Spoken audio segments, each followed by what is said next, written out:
नमस्ते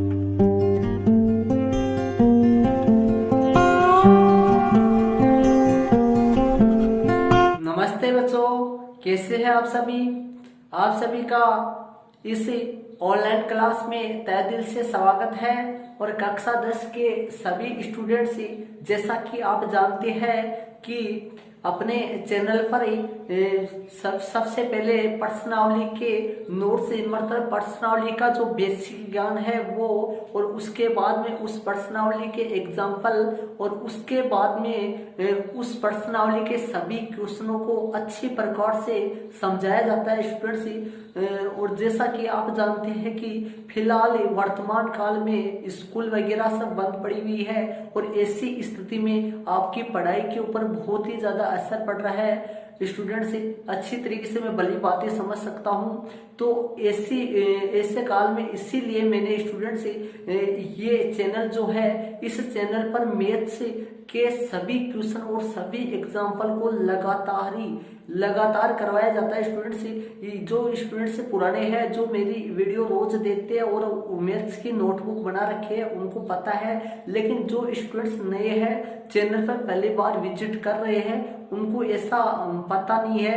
तो मैं उनको रोज ऐसे कहता हूँ कि रोज वीडियो को देखे और अपनी मैथ्स की नोटबुक जरूर बना ले, और सभी वीडियो को, सभी भागों को लगातार देखे, और सभी प्रश्नावलियों के सभी एक्सरसाइज करवाई हुई है और उनके भाग बने हुए है। तो आप भाग वाइज प्रत्येक एक्सरसाइज को पढ़े तो आपके अच्छी तरीके से समझ में आएगा, ऐसा मैं विश्वास रखता हूँ स्टूडेंट से।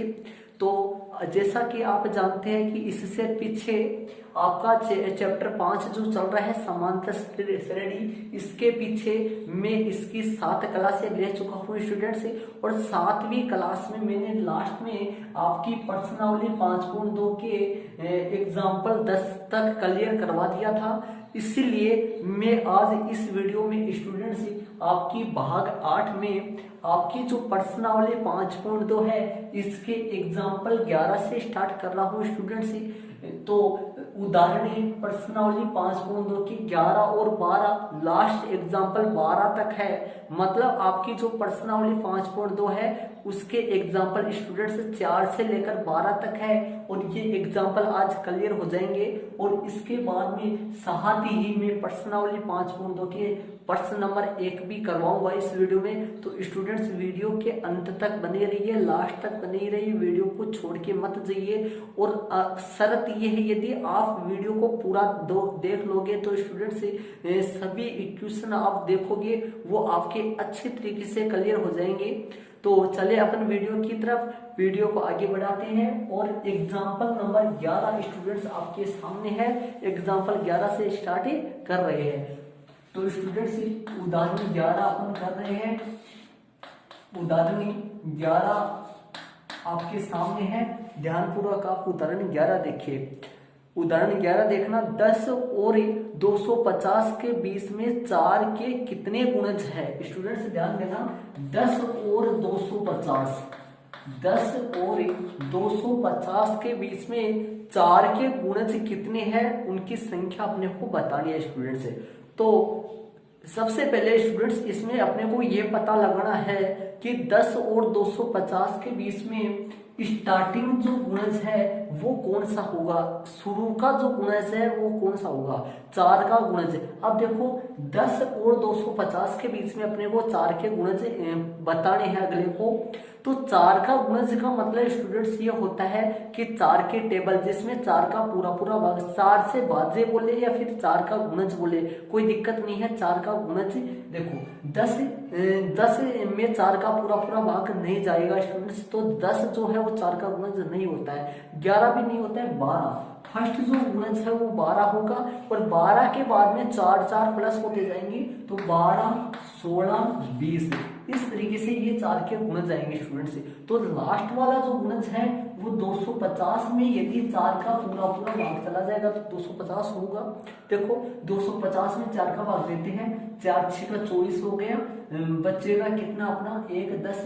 तो ये नहीं होगा, मतलब 250 इसमें नहीं होगा।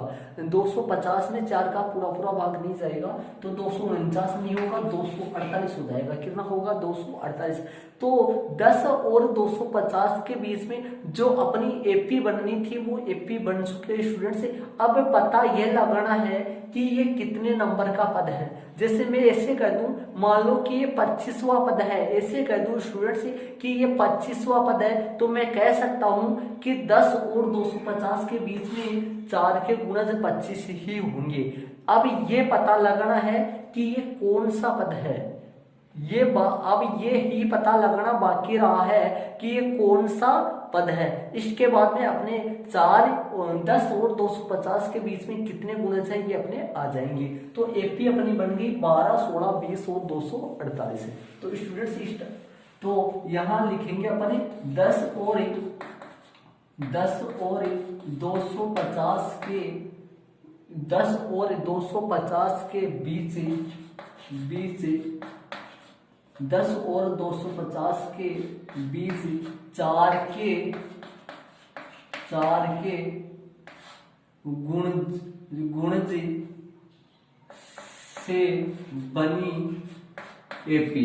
तो मैंने लिखे स्टूडेंट्स 10 और 250 के बीच 4 के गुणज से बनी एपी। तो कौन सी एपी होगी?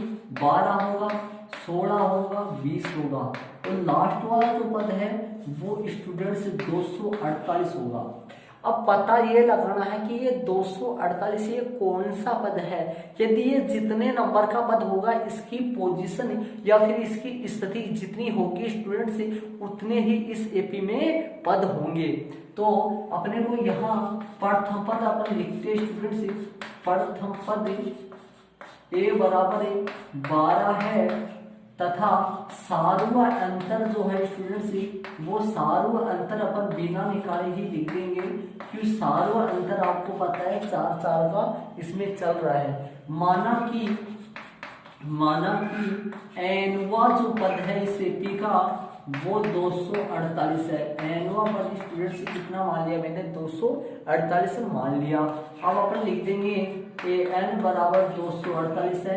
ए एन बराबर कितना है स्टूडेंट्स? 248 है। अब अपन लिख देंगे a plus n minus 1 into d बराबर 248। मतलब कि एनवा पद 248 है, तो एनवा पद का सूत्र मैंने लगा दिया, जिसको बोलते हैं अपन व्यापक पद का सूत्र। ए और डी रख देते हैं, ए 12 है और एन माइनस 1 इंटू डी की जगह पर रख देते हैं 4, सामने 248 चलेगा। यहाँ से अपन हल करते हैं स्टूडेंट्स, एन माइनस 1 यही रहेगा, 248 में से 12 घटकर उसमें 4 का भाग लग जाएगा। अब यहाँ से देखना एन माइनस 1 यही रहेगा, 248 में से अपन 12 घटा देंगे तो देखना कितना बच जाएगा। 6 यहाँ पर हो गया और यहाँ पर 3 हो गया और 236 में 4 का भाग अपने दे देंगे। 236 में यदि अपन 4 का भाग देंगे स्टूडेंट्स तो 4 पंच 20 हो गया, 4 पंचू 20 हो गया, बचे 3 और ऊपर से 4 नाम 36 हो गया, तो 59 आ गया। कितना आ गया? 59 आ गया। और यहाँ से n बराबर अपन निकाले तो 59 में स्टूडेंट्स एक अपना जुड़ जाएगा, तो n का मान जो है वो 60 आ जाएगा। n का मान कितना आ जाएगा? 60 आ जाएगा। n का मान यहाँ पर स्टूडेंट 60 आ जाएगा, मतलब कि ये 60वां पद है। कौन सा पद है ये? 60वां पद है। कंफर्म हो गया कि ये 60वां पद है। अतः इस एपी में मतलब ये कौन सा पद हो गया? एनवा पद 248 है तो 60वां पद हो गया। तो एन का मान कितना आ गया? 60 आ गया। अपने से पूछा क्या था? अतः 10 और 250 के बीच 4 के कितने गुणज है? अतः 10 और 250 के बीच 4 के कितने गुणज है? 4 के 60 गुणज है। 4 के कितने गुणज है स्टूडेंट्स? 4 के कितने गुणज है? 60 है।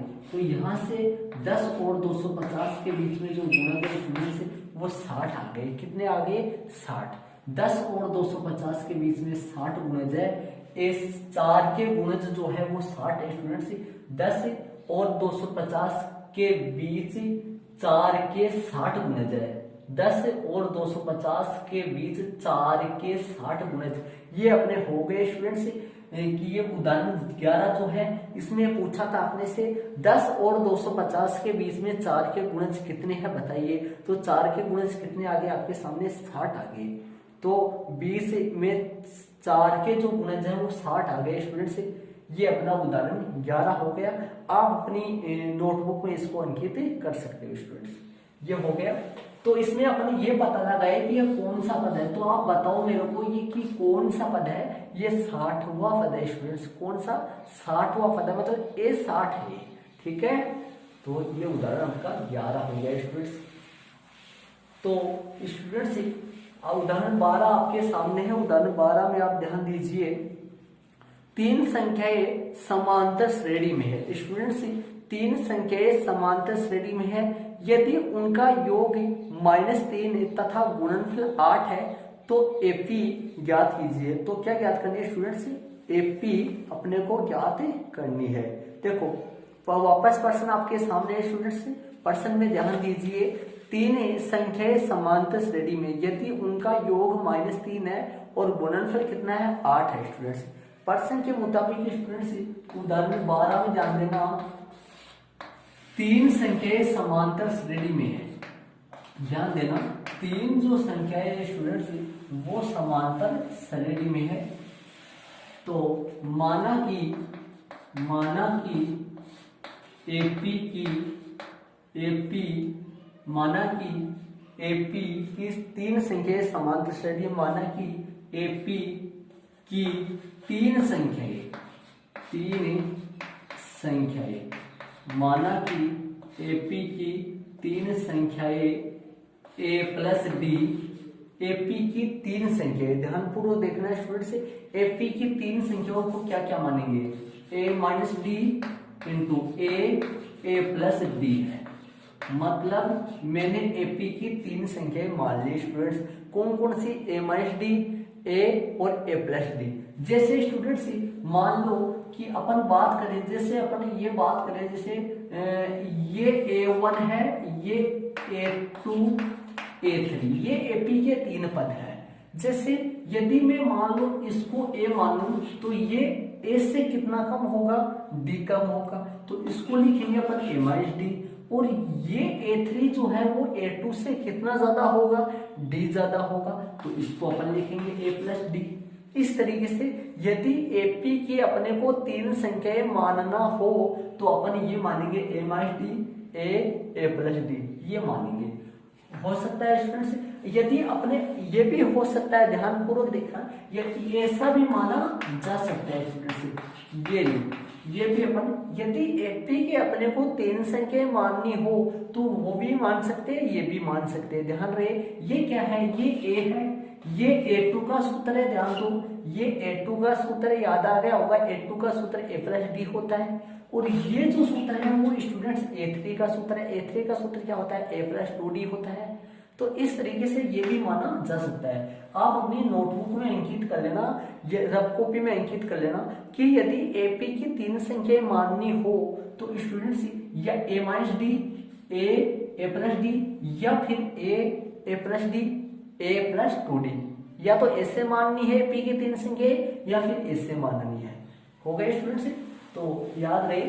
चलिए अब आगे क्वेश्चन के अनुसार क्या कर रहा है, क्वेश्चन में देखना एपी की मैंने 3 संख्याएं मान ली। क्वेश्चन में क्या कर रहा है कि इनका योग -3 है। अब प्रश्न अनुसार देखना, इन तीनों संख्या का योग जो है वो -3 है। प्रश्न के अनुसार देखो a माइनस डी, पहला पद a माइनस डी है और इनको जोड़ देंगे a प्लस डी, और प्रश्न के अनुसार इनका जो योग है स्टूडेंट्स वो -3 है।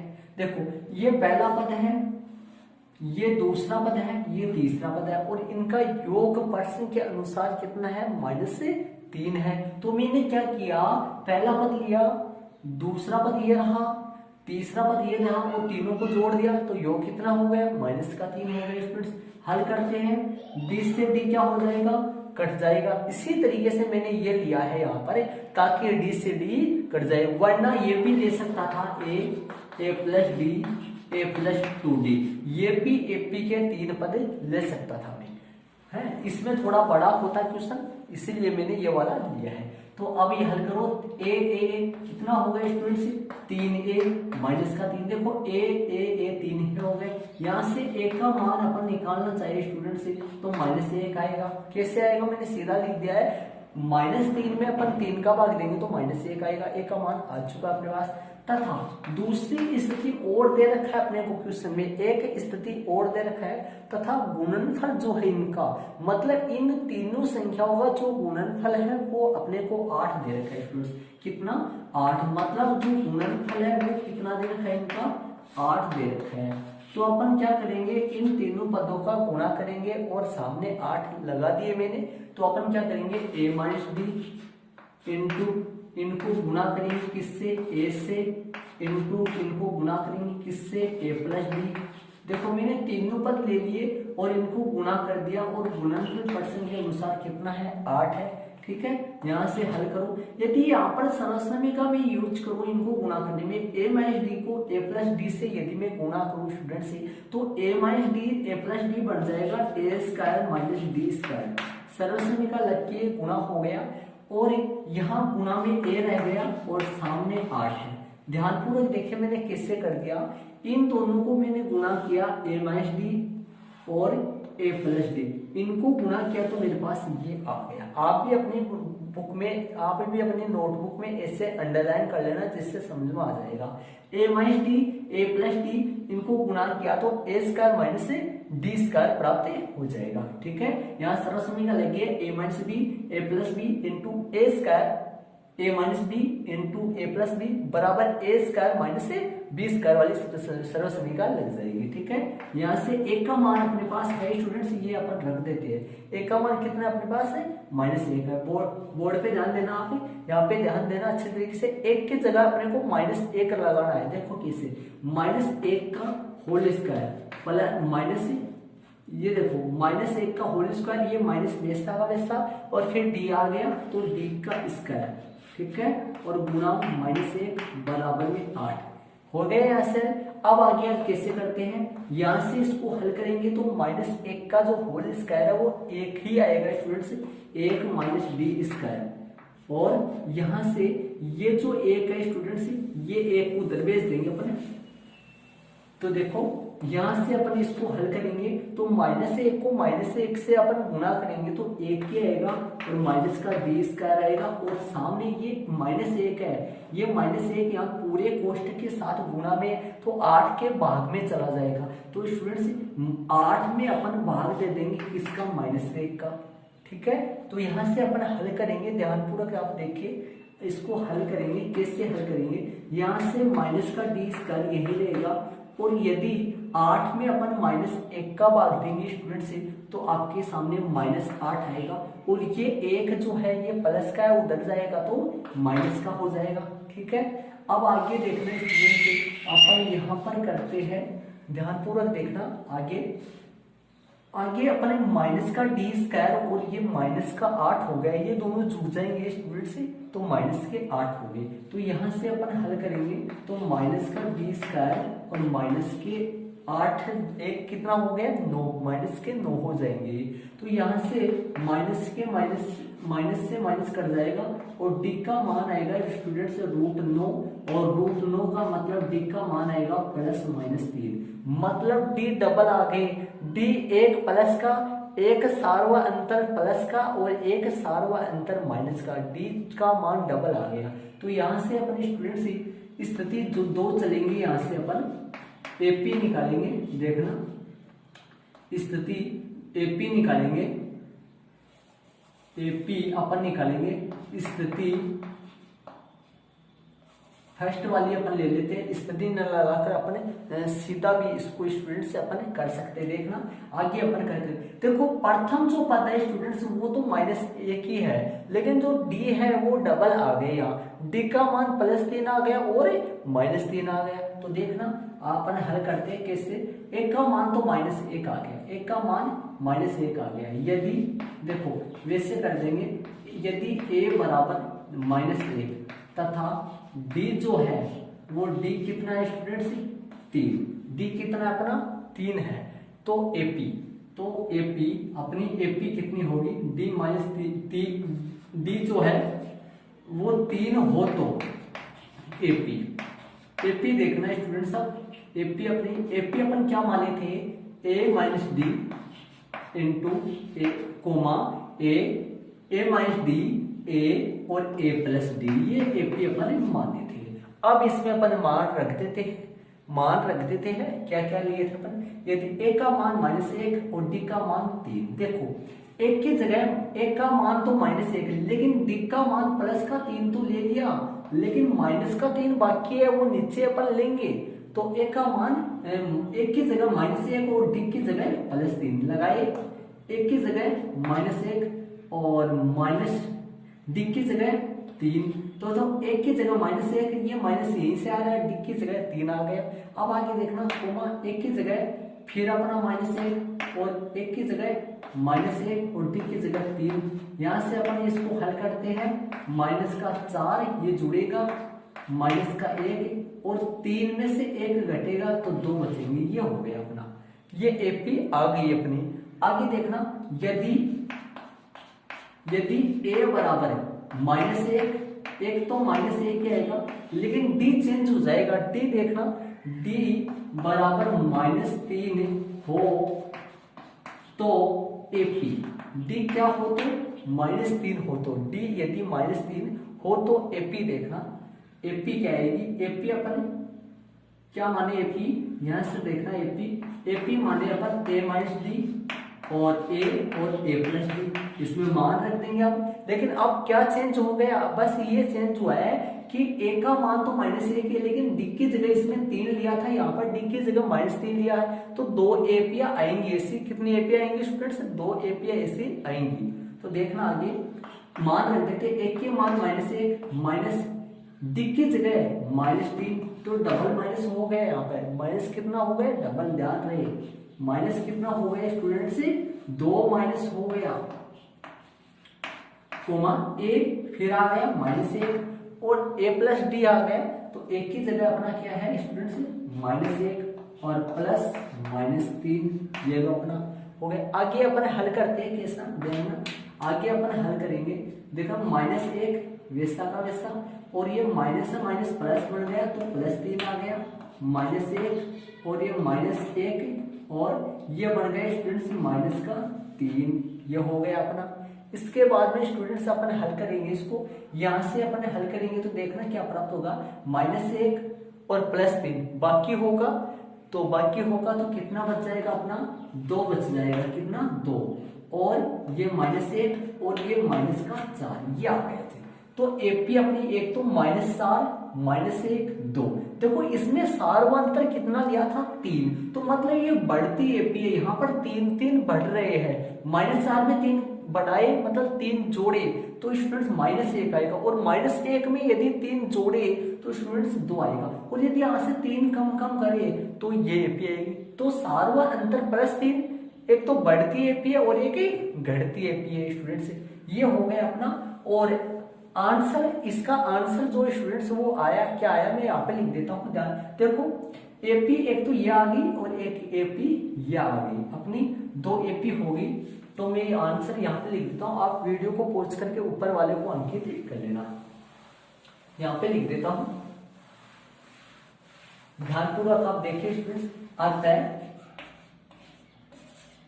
अतः AP की 3 संख्याएं, अतः AP की 3 संख्याएं कौन कौन सी होंगी, अतः AP की 3 संख्याएं कौन कौन सी होंगी, -4, -1 और 2, -4 -1 और 2, या फिर 2 होंगी और -1 और -4 है। अतः AP की 3 संख्याएं, एक तो देखो ये हो गया अपना आंसर, और एक जो आंसर है स्टूडेंट्स ये अपना ये हो गया, यहाँ 4 के पहले माइनस लग रहा है। एक आंसर अपना ये हो गया, ये लो एक आंसर अपना ये हो गया कि -4 -1 2 और 2 -1 -4। तो स्टूडेंट्स इसमें तो ये तो बढ़ती एपी है, ये बढ़ती एपी है, इसमें जो सार्व अंतर है वो प्लस का है। देखो बढ़ रहा है, बढ़ता जा रहा है, और ये घटती एपी है। तो ये अपना आंसर हो गया स्टूडेंट्स उदाहरण 12 का उदाहरण 12 हो गया अपना।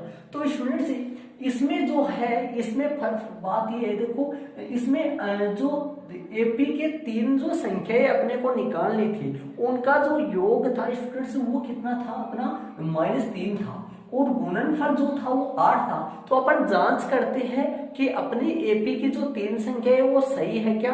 देखना ये जो 3 संख्या है इनका योग -3 आना चाहिए, मतलब एपी की जो 3 संख्या है स्टूडेंट्स इनका योग अपना कितना आना चाहिए -3। देखो इन सबको जोड़ेंगे तो -3 आ जाना चाहिए। देखना -4 -1, देखो ये जुड़ेंगे -5, और -5 में 2 कटेंगे तो -3 आ जाएगा। इसका मतलब है इन तीनों संख्याओं का योग -3 हो रहा है, और यहाँ पर योग भी -3 ही होगा, ठीक है। और गुणनफल परसेंट के मुताबिक तीनों संख्याओं का एपी की ऐसी तीनों संख्याएं है जिनका गुणनफल कितना आ जाना चाहिए स्टूडेंट से, गुणनफल जो है वो 8 आ जाना चाहिए। कितना आ जाना चाहिए, 8 गुणनफल आ जाना चाहिए।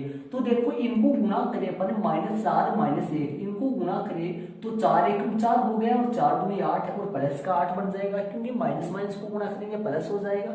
इसी तरीके से इनका गुणनफल भी 8 ही आएगा। तो स्टूडेंट्स ये अपना उदाहरण नंबर 12 हो गया। तो प्रश्नावली 5.2 के पहले के कंप्लीट 2 उदाहरण वो पूरे हो गए अपने, और 4 से लेकर 12 तक के उदाहरण थे वो कंप्लीट हो गए, और उदाहरणों के सभी भागों को आप लगातार देखिए स्टूडेंट से। तो ये हो गया अपना। इसमें यहाँ पर 2 कंडीशन चलिए, देखो यहाँ पर 2 कंडीशन चलिए, यदि a बराबर -1 d बराबर 3, और यदि a बराबर -1 और d बराबर -3, देखो ये चेंज हो रहा है, यहाँ d 3 है प्लस का, यहाँ d -3 है, और बाकी सारा सेम है स्टूडेंट्स। तो इसे d के कारण से यहाँ एपी की 3 संख्याएं प्रश्न के मुताबिक ऐसी संख्याएं जिनका योग -3 और गुणनफल 8 है, ऐसी एपी की 3 संख्याएं ये भी हो सकती है और ये भी हो सकती है। तो इसका आंसर एपी की 3 संख्याओं का जो आंसर है वो डबल आएगा स्टूडेंट्स। तो हो गया स्टूडेंट्स इसके साथ ही मैं आपको बता दूं, यहाँ पर आप यदि ये 2 कंडीशन चल रही है, यहाँ पर आप स्थिति लगा के भी कर सकते हो कि स्थिति 1 और स्थिति 2, वरना यदि लगा के कर लेना। ओके स्टूडेंट्स, वीडियो को आप पॉज करके आप अपने नोटबुक में इसको अंकित कर लेना। ये सभी एग्जाम्पल क्लियर हो गए, एग्जाम्पल 12 वाला भी हो गया। अब अपन चलते हैं स्टूडेंट्स प्रश्नावली 5.2 में। प्रश्नावली 5.2 करते हैं, और 5.2 जो है वो आपके सिलेबस में है स्टूडेंट से। 5.2 को नहीं हटी है अभी, 5.2 अपने को करवानी पड़ेगी। तो स्टूडेंट से प्रश्नावली चलते हैं अपन 5.2 में।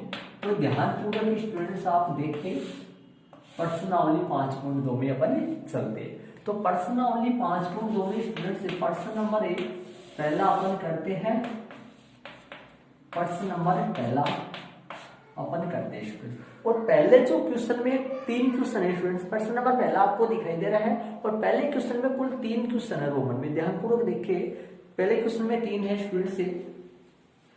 देखना आगे, ज्ञात कीजिए, प्रश्न आपके सामने स्टूडेंट से ध्यान देना। ज्ञात कीजिए समांतर श्रेणी 2 7 12 का 10वां पद ज्ञात करना है स्टूडेंट्स। कौन सा पद ज्ञात करना है, 10वां। समांतर श्रेणी 2 7 12 का 10वां पद, मतलब इसमें समांतर श्रेणी 3 प्रश्न है, इसमें समांतर श्रेणी अपने को दे रखी है और पद ही पूछ रहा है। तो अपने को 3 प्रश्न है इसमें स्टूडेंट्स। रोमन में पहला एपी अपने को दे रखी है, एपी अपन लिख देंगे, और पद पूछ रहा है कौन सी एपी है, 2 7 12 का 10वां पद है। 2 7 12 का 10वां पद स्टूडेंट्स अपने को निकालना है। कौन सा पद है, 10वां पद निकालना है। यहाँ प्रथम पद लिखे, प्रथम पद ए जो है स्टूडेंट्स वो 2 है, तथा जो सार्व अंतर है, सार्व अंतर डी जो है स्टूडेंट्स वो है A2 - A1 A2 कितना है 7, A1 कितना है 2, बताओ कितना बच जाएगा 5। सार्वा अंतर डी है वो 5। अपने को कौन सा पद निकालना है 10वां पद निकालना है। यहाँ पर लगा देंगे हेडिंग 10वां पद निकाल देंगे। A10 सूत्र बनेगा A प्लस 9D। ए का मान 2 है, 9 गुना डी कितना है 5 है, तो 2 प्लस 9 पंचो 45। जो 10वां पद है वो आपके सामने निकल के आ जाएगा स्टूडेंट्स कितना। इस एपी का जो 10वां पद है वो 47 आ गया। कितना आ गया 47 आ गया। देखना यदि अपन बढ़ा के अपन वैसे करना चाहिए तो भी 47 आएगा। देखना कैसे, देखो 2 सार्वंत्र कितना आ रहा है 5 आ रहा है, तो अपन 5 बढ़ाते चले तो भी अपना पर जो 10वां पद है वो 47 ही आएगा। देखो 2 में 5 जोड़े 7 आए, 7 में 5 जोड़े 12 आएंगे, और अपन आगे जोड़ते चले, अपन एपी में जोड़ते चले। ध्यान देना 2 7 12, 12 में 5 जोड़े 17, 17 में अपन 5 जोड़ेंगे स्टूडेंट से, तो 17 में 5 जोड़ेंगे अपन बढ़ाते चलेंगे, और 10वें नंबर पे 47 ही आएगा स्टूडेंट्स। और 5 अपन जोड़ते चलेंगे क्योंकि सार्वंत्र 5 है, और 5 जोड़ते चलेंगे तो 10वें नंबर पे अपना 47 आएगा। देखना 2 हो गया 7 12, 12 में 5 जोड़े 17, और 17 में अपन 5 जोड़ेंगे तो 22 होगा, और 22 में अपन 5 जोड़ेंगे तो 27 होगा, 27 में 5 जोड़ेंगे तो 32 होगा, और 32 में अपन 5 जोड़ेंगे तो स्टूडेंट्स 37 होगा, और 37 में 5 जोड़ेंगे तो 42 होगा, 42 में 5 जोड़ेंगे तो 47 होगा। आ गया अपना 10वां पद। इससे भी अपन निकाल सकते हैं, ये छोटे बच्चों वाले ट्रिक है स्टूडेंट से, लेकिन अपने को सूत्र से निकालना। सूत्र क्या है 10वां पद का A प्लस 9D, मतलब कितनी बार सार्वंत्र जुड़ा है 9 बार जुड़ा है। देखो 9 बार जुड़ा है। 5 कितनी बार जुड़े हैं 1 बार, 2 में 5 जुड़ा 1 बार, 2 बार, 3 4 5 6 7 8 9 बार जुड़ा है। तो जो 10वां पद है 10वां पद है, और 10वां पद कितना आ रहा है आपके सामने 47 आ रहा है। तो ये स्टूडेंट्स अपना हो गया, कौन सा हो गया ये अपना प्रश्न नंबर पहले में पहला हो गया, जिसका आंसर 47 से आ गया। हो गया स्टूडेंट्स। इसी में कुल 3 है स्टूडेंट्स। रोमन में अपन दूसरा करते हैं। रोमन में दूसरा भी ऐसा ही है स्टूडेंट्स, अपने से पद पूछ रहा है, एपी दे रखी है, एपी अपन लिख देते हैं आपके सामने स्टूडेंट्स। √2 3 √2 √2 है, 3 √2 है, 5 √2 है, ये है √2 है, 3 √2 है, 5 √2 है, और इसका 18वां पद अपने से क्या पूछा है, कौन सा पद पूछा है स्टूडेंट से 18वां पद अपने से पूछा है। देखना यहाँ प्रथम जो पद है, प्रथम पद ए जो है स्टूडेंट से वो है √2, तथा सार्व अंतर जो है स्टूडेंट से वो देखना, सार्व अंतर डी जो है वो A2 माइनस A1। A2 कितना है 3 √2 है, A1 कितना है √2 है, तो माइनस करेंगे तो 3 √2 में से √2 घटेगा तो 2 √2 बच जाएगा, तो 2 √2 अपना सार्व अंतर आ गया। अब देखना 18वां पद, कौन सा पद निकाले अपन 18वां पद, A18 बराबर A प्लस 17D हो गया। A18 बराबर A प्लस कितना डी हो गया स्टूडेंट से 17D हो गया। मान रख देते हैं A18 में A का मान कितना है √2 है, 17 गुना 2 √2, डी का मान 2 √2 हो गया, तो ये A का मान √2 है, सॉरी A का मान कितना है √2 है, और 17 दूनी 34 √2, 34 √2, तो बताना आप कितने हो गए √2 और 34 √2 अपन जोड़ेंगे तो आपके सामने 35 √2 बनेगा। ये आंसर हो गया अपना, ये हो गया अपना जो 18वां पद है एपी का वो आ गया आपके सामने 35 √2। कितना आ गया स्टूडेंट से 35 √2 आ गया अपना।